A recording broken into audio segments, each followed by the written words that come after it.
dahil ang dami po naming natutunan dito sa breakthrough event. Talagang hindi lang ako nanalo ng premyo, marami pong busog na na lesson, kaalaman po na magagamit po namin at ma-apply sa aming negosyo.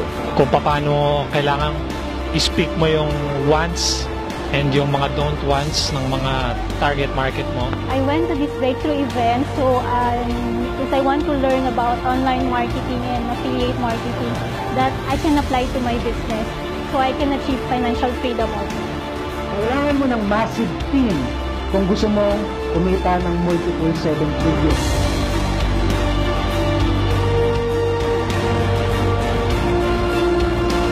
Dito, critic na. Okay? Nagsasalita na siya, in short. Nagsasalita na, pinopromote na yung pangalan mo. Importante na clear sa prospect mo yung benefits. Hopefully, makakonvert mo siya into your goals or leads or sales.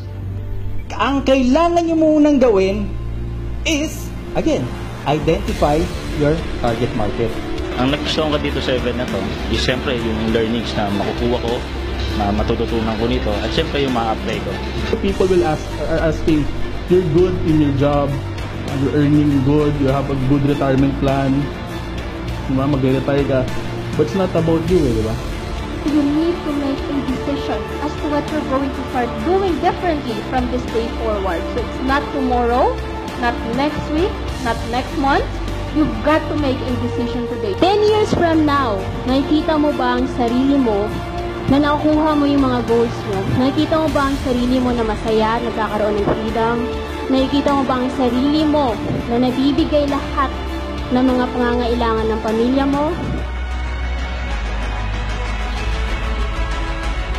You will have an authority, okay? O yung rights, okay? Para pagkatiwalaan ka ng tao.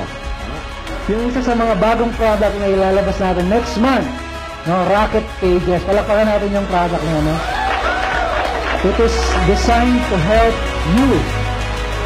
No, it is designed to help you na makapag-create ng mga capture pages na magagamit nyo to start building your own